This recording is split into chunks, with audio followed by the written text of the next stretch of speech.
देशातील 11 विमानतळांच्या खासगीकरणाला तत्वतः मंजुरी मिळाल्यानं छत्रपती संभाजीनगर विमानतळाचाही खासगीकरणाचा मार्ग आता मोकळा झालाय। खासगीकरणामुळे पायाभूत सुविधा तसंच अनेक गोष्टींमध्ये वाढ होण्याची अपेक्षा आहे। विमानतळाच्या विकासाला आणि सुविधांना वेग मिळणार का? खासगीकरणाची प्रक्रिया नेमकी कशी असेल याचा आढावा घेतलाय आमचे प्रतिनिधी सचिन जिरे यांनी।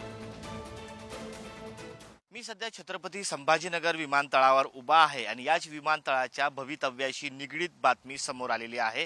केंद्र सरकारने देशातील 11 विमानतळाचं खासगीकरण करण्याला हिरवा कंदील दिला आहे आणि त्यामध्ये छत्रपती संभाजीनगर विमानतळाचा देखील समावेश करण्यात आलेला आहे। 4 ऑगस्ट रोजी झालेल्या समितीच्या बैठकीत हा निर्णय घेण्यात आलेला आहे। या निर्णयानुसार विमानतळाची थेट विक्री केली जाणार नाहीये। विमानतळाची मालकी भारतीय विमानतळ प्राधिकरणाकडेच कायम राहणार असल्याचं समोर आलेलं आहे। मात्र सार्वजनिक खाजगी भागीदारीच्या माध्यमातून खाजगी कंपन्यांना विमानतळाच्या संचालन, व्यवस्थापन आणि विकासाची जबाबदारी दिली जाणार आहे। विशेष म्हणजे या खाजगी व्यवस्थापनासाठी तब्बल 50 वर्षाचा सवलत कालावधी प्रस्तावित करण्यात आलेला आहे। संबंधित विमानतळावरील प्रवासी संख्या, क्षमतेच्या आधारे बोली प्रक्रिया होण्याची शक्यता देखील वर्तविण्यात आलेली आहे। आता छत्रपती संभाजीनगरच्या दृष्टीने पाहिलं तर या निर्णयामुळे विमानतळाच्या पायाभूत सुविधांचा विस्तार, प्रवाशासाठीच्या सुविधा, विमान सेवेचा विस्तार आणि व्यावसायिक विकासाला वेग मिळतो का हे महत्त्वाचं ठरणार आहे।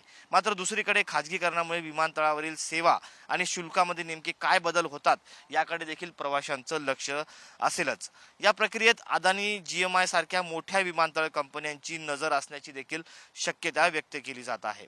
एका कंपनीला किती विमानतळाचा समूह मिळू शकतो यावर मर्यादा घालण्याचा सरकारचा विचार आहे। त्यामुळे या प्रक्रियेत स्पर्धा कायम ठेवण्याचा प्रयत्न दिसतोय।